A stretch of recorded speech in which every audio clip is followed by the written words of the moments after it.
Tuesday at 12:30 on Channel 7. Breaking news tonight. Sources say senators are nearing a deal to reopen the government as this shutdown hits day 40. Freeze alerts as far south as Florida and two major league pitchers charged in a sports betting scandal. We begin with the news that an end to the government shutdown may be in sight. What the senators could be voting on as soon as tonight. It comes amid confusion over SNAP benefits. The Trump administration is now warning states not to provide full payouts as the legal battle plays out. But what does this mean for the millions who rely on food assistance? Also tonight, the stark warning from the Transportation Secretary: air traffic could slow to a trickle by Thanksgiving if the shutdown continues. Air traffic controllers are not getting paid. Many are calling out sick. More than 2,000 flights canceled just today. We met a family that decided to drive instead of flying from New Jersey to Orlando. An early taste of winter with Arctic air sweeping south. Freeze alerts now in place all the way to the Gulf Coast. The Great Lakes region is getting its first significant snow of the season. Breaking news in a sports betting scandal. Two major league pitchers are indicted on multiple charges. What federal prosecutors allege they did to give bettors an edge, and how much prison time they could face if convicted. DHS says there's new violence connected to the immigration crackdown, claiming shots were fired at federal agents in Chicago. And a federal judge has now permanently blocked the Trump administration from sending troops to the streets of Portland, Oregon. The horrific scene in Tampa. A car slammed into a crowded bar, killing 4 people and injuring more than a dozen. Police say the driver was a street racer who was fleeing officers. New video shows police attempting a pit maneuver, but failing to stop the driver. The FAA grounds all MD-11 jets after that deadly UPS crash in Louisville. Cargo companies are now scrambling to find replacement planes. And America strong tonight, a much-deserved honor for a real-life Rosie the Riveter. From ABC News World Headquarters in New York, this is World News Tonight. Good evening, everyone. Thanks so much for joining us on this Sunday. I'm Lindsay Davis. We begin tonight with breaking news on Capitol Hill as the longest government shutdown in U.S. history enters its 40th day. A deal to end it may be in reach. A Democratic senator told ABC News that they will likely have enough Democratic votes to pass a Republican bill extending government funding into the new year. The Senate holding a rare Sunday session today. ABC News is also learning that the proposal does not include the Democrats' demand to extend Obamacare subsidies to prevent premiums from soaring for millions of Americans. This is Americans who rely on food SNAP benefits are in legal limbo and facing a food shortage crisis. The Trump administration is ordering states to, quote, immediately undo any steps taken to issue full SNAP benefits. And President Trump says he'll issue a dividend of at least $2,000 to Americans, except for, quote, high-income people. ABC senior White House correspondent Selena Wang leads us off. Tonight, on day 40 of the government shutdown, a potential end finally in sight. After working all weekend, senators near a deal to reopen the government. A senior Democratic senator tells ABC News there will likely be enough Democrats to pass a Republican bill to extend government funding until the end of January. Multiple sources tell ABC the deal does not include Democrats' key demand to extend Obamacare subsidies so premiums don't skyrocket for millions of Americans. Instead, sources say Democrats will only get a promise of a future vote on health care. Many remain skeptical, and any deal would need to clear the House as well. They're telling us they're going to cheat on an agreement, and we need, in whatever agreement we reach, to have some really solid guarantees in that legislation that they simply can't go and renege after it's done. Caught in the middle, 42 million low-income Americans who rely on SNAP food benefits. The Trump administration ordering states to immediately undo any steps taken to issue full SNAP benefits, threatening financial penalties if they don't comply. The order coming after at least 20 states, including Kansas, Pennsylvania, New Jersey, New York, and Minnesota, said they had started the process of issuing full benefits. Families in those states finding themselves once again in limbo, like Christina Morales, a mom in Connecticut who just received her SNAP payment, but now fearful it won't last. How much did you have left in your account? 23 cents. 23 cents. Yes. Were you choosing between feeding yourself or your kids? Oh, absolutely. I think that's what any parent would do.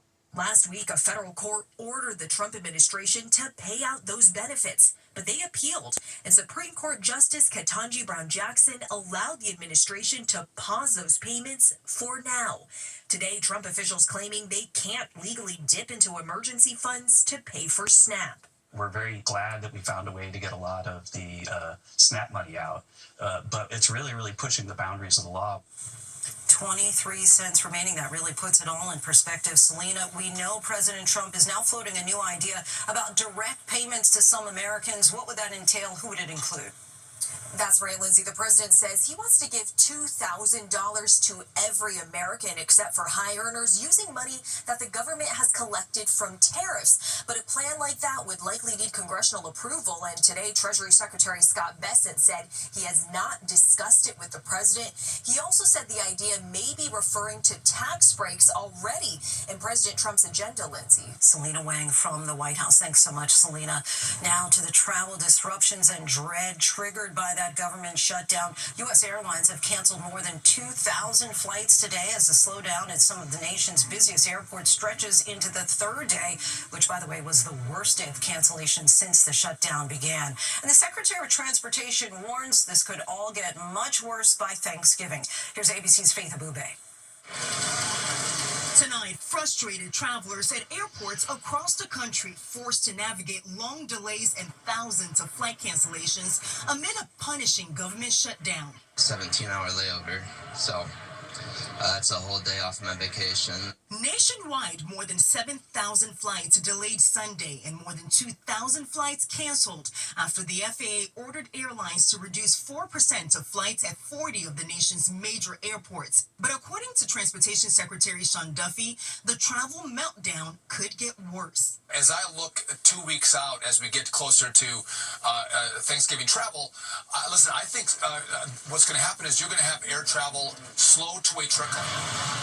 Duffy saying the airlines may have to cancel 1 out of every 5 flights if the shutdown doesn't come to an end soon. The FAA is struggling to staff critical air traffic control facilities that keep passengers safe. The workers have not been paid in weeks. At one point Saturday, 18 of the 22 air traffic controllers in Atlanta did not show up for work. Today, travelers still experiencing issues. I took an earlier flight. I was told that might help avoid the flight being canceled. And take a look. Flight trackers showing these planes queued up for departure at Newark Airport, where the delays were over an hour. Those delays can cause flight crews to time out and cause a domino effect across the country. Amid the uncertainty, some travelers skipping the airports altogether. Deb Ostheimer and Harry Kleinman did not want to risk their Florida vacation, so instead, they started driving from New Jersey 2 days ago. I stopped in Richmond, Virginia, and then in Savannah, and now from Savannah to Orlando. And Lindsay, according to Airlines for America, 71% of flights delayed on Saturday were all because of staffing issues. And since the beginning of the shutdown, more than 4 million passengers have personally experienced travel troubles. Lindsay. So many hoping relief is in sight. Faith, thank you. Now to the weather, and millions of Americans are bracing for an early blast of winter, including plunging temperatures and snow. Lake effect snow blanketed parts of northeastern Wisconsin earlier today, with more than 5 inches of snow reported in some areas, and more wintry weather for parts of northern New York as snow and sleet moved over the area. Let's get right to meteorologist Danny Beckstrom from our New York station, WABC. Hi, Danny. Give us a sense of how long this Arctic blast will last. Well, here we go, right? It's a quick cold shot, Lindsay, but it does pack a punch. Sub-freezing temperatures possible in parts of the southeast to start the work week. But tonight, let's start with the snow potential. Snow already falling in the Great Lakes, and it does look like it'll be a slick Monday morning commute from Chicago to Buffalo. Now, where the heaviest lake effect snow bands end up setting up overnight, up to a foot of snow is possible. That lake effect snow event continues through Tuesday. The Arctic air itself spreading south on Monday, with the coldest temps so far this season expected by Tuesday morning. Several Several Gulf Coast cities see the potential for record lows. We're talking near the freezing mark in places like Baton Rouge and Jacksonville. When you factor in the wind, it will feel like teens and 20s for most of the East Coast Tuesday morning. Wind chills just in the 20s from northern Florida to New York City. But Lindsay, it does not last long. It's a quick rebound. It looks like highs are back near 50 in places like Chicago, Philly, and New York City by Wednesday. Oh, that sounds nice. Thank you, Danny. Now to that shocking headline from Major League Baseball. 2 pitchers for the Cleveland Guardians were indicted in an alleged sports betting scheme. Federal prosecutors say they rigged individual pitches that led to gamblers winning hundreds of thousands of dollars. How the players are responding tonight. Here's ABC's Morgan Norwood. Tonight, a stunning scandal shaking Major League Baseball. 2 Cleveland Guardians pitchers, Emmanuel Clase and Luis Ortiz, now facing federal charges in a sweeping sports betting and money laundering scheme. Federal prosecutors say the star players rigged pitches for cash, allegedly tipping off bettors about how they throw. According to a federal indictment, when the Guardians played the Mets in 2023, Clase told bettors his pitch would be faster than 94.95 miles per hour. Better I and several of the bettors won approximately $27,000, wagering that exact throw. Then as recently as June 27th of this year, the indictment alleges Clase and Ortiz collaborated on an alleged plot for Ortiz to throw a ball for his first pitch in the 3rd inning against the St. Louis Cardinals, all in exchange for $7,000 from a bettor. Prosecutors say Clase would even take the money and fund bets himself, in one case allegedly withdrawing $50,000. In all, the feds say the rigged pitches generated close to $450,000 in fraudulent winnings. Among the charges, wire fraud conspiracy, money laundering conspiracy, and conspiracy to influence sports betting contests by bribery. Ortiz arrested in Boston this morning. Clase not in U.S. custody. The 2 pitchers on paid leave tonight. This investigation comes just weeks after 2 betting scandals within the NBA and NCAA. Officials say they're not related. And Lindsay, both the MLB and Cleveland Guardians say they are cooperating with law enforcement. An attorney for Ortiz telling ABC News tonight his client is innocent and has never and would never improperly influence a game. Reps for Clase could not be reached. Lindsay? Morgan, thank you. Now to the chaos in Chicago as federal agents clash with protesters. Authorities are now searching for a suspect who allegedly fired shots at federal agents on Saturday during an immigration crackdown. ABC's Alex Stone has the latest. Tonight, violent clashes on the streets of Chicago. And an urgent search underway for the person who federal agents say fired multiple gunshots at them during an immigration enforcement operation on Saturday. A crowd was demanding a detained woman's release when the Department of Homeland Security says a man driving a black Jeep fired the shots and then took off. The agency saying protesters also threw bricks and a paint can at their vehicles, calling those in the crowd agitators. But some residents say the federal agents were overly aggressive. Members of the Veraza family say they were driving yesterday when immigration agents driving the opposite direction pepper sprayed their car. They say they had to pull over and wash out their 1-year-old's eyes. I couldn't feel my cheek. I couldn't feel nothing, not even my face. If my face was numb, now I imagine my daughter's face. And tonight in Portland, Oregon, a federal judge whom President Trump himself appointed to the court says a president had no lawful basis to federalize Oregon's National Guard and to send troops to Portland against the wishes of local authorities. In a 106-page ruling, Judge Karen Immergut finding the federal government exaggerated claims of violence in the city to justify sending in troops. There's a huge problem in Portland. I tell you what the problem is: crime. Portland's leaders admit there have been protests, violent at times, but they told the court those protests have been small and easily handled by police. His goal is to make Portland look like what he's been describing it as. And Lindsay, the Trump administration is asking the Supreme Court to overrule a lower court blocking deployment of National Guard troops to Chicago. The Supreme Court has not yet issued a decision.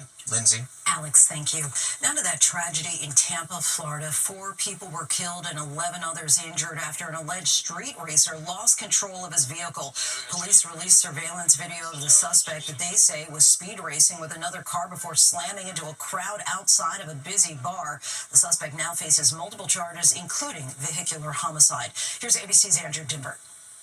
Tonight, tragedy in Tampa, Florida, a community in mourning. A driver slamming into a crowd of people in Ybor City, a popular nightlife district, early Saturday morning, killing 4 and injuring more than a dozen others. I've never experienced anything where I've seen so many people get hit by a vehicle like that and hurt and killed. Authorities say the driver, 22-year-old Silas Sampson, was street racing before the deadly crash. And tonight, new helicopter video from police showing officers trying to pull the vehicle over as it's speeding down the highway, exiting the interstate with officers in pursuit. Police attempting a pit maneuver, but the driver getting away. Moments later, losing control and plowing into a bar patio packed with people. They were out in Ybor having a good time, expecting to go home safely, and a careless, reckless driver takes everybody's lives. Lindsay, the driver is facing multiple felony vehicular homicide charges. He made his first court appearance today, and he'll remain in custody until his next hearing Thursday. Lindsay? Andrew, thank you. Next tonight, the Department of Justice is investigating meatpacking companies at the request of President Trump. The president is accusing the companies of collusion, price fixing, and manipulation in a social media post, but offered no proof to support his allegations. Analysts say several factors, including reduced cattle supplies, have caused beef prices to soar. A trade organization representing meatpackers says that they are not to blame for the price increases. Overseas now to a super typhoon devastating parts of the Philippines. The massive storm with heavy winds and strong rain killed at least 2 people and forced more than 1 million others to evacuate vulnerable areas. Several cities and towns are now without power. All this less than a week after another storm killed more than 200 people. And there's still much more ahead on World News Tonight this Sunday, including an urgent recall of baby formula after more than a dozen infants were hospitalized with botulism. And the bystanders who jumped into action to save a man from a burning car. Next tonight, dramatic video from Clearwater, Florida. Watch as bystanders drag a man from a burning car to safety on Friday afternoon. One person was seen using a fire extinguisher to contain the blaze, and firefighters put it out. That driver, who's 74 years old, was later rushed to a hospital. No word on his condition. The FAA has grounded all MD-11 cargo planes after that horrific UPS crash in Louisville, Kentucky. At least 14 people were killed, including the 3-member crew and several people on the ground. The plane plummeted from the sky and burst into a ball of flames on Tuesday. Investigators say one of the engines detached from the left wing shortly after takeoff.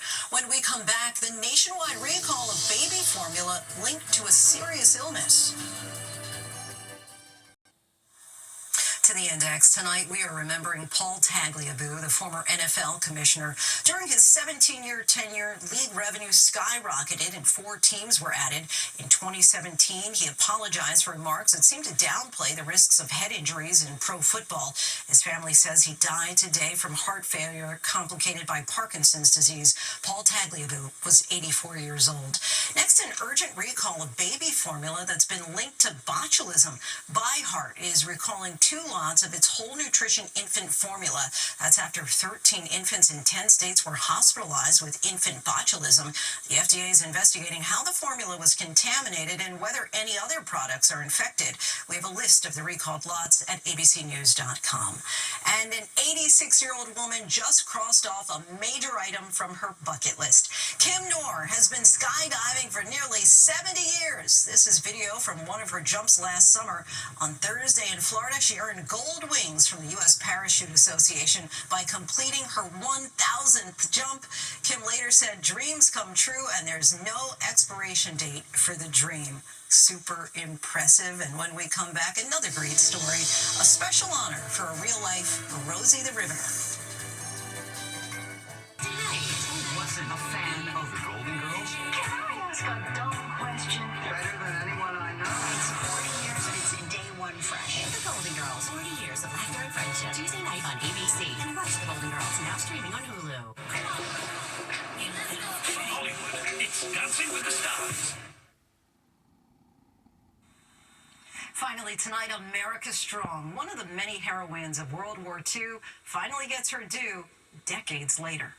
Earlier this year, Frances Masters turned 103. The centenarian from New Baltimore, Michigan, has lived through more than a century of American history and did her share to help during World War II as a Rosie the Riveter. We just came out of the Depression, and we all had to work. Francis worked as an actual riveter at the Ford Willow Run bomber plant in Ypsilanti. Gave me a honor to work to help for the war effort.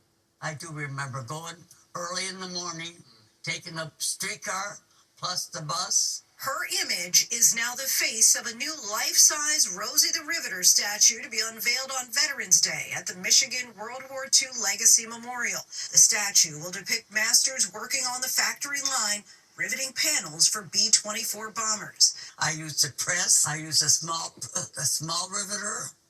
Plus, in the bigger part of the plane, I used a power gun. This weekend, in anticipation of the big day, Francis was busy writing her speech and getting her hair done. It's a privilege, not only for me, but for all the other Rosies. Striking that iconic pose. Thanks for watching. I'm Lindsay Davis. Good night.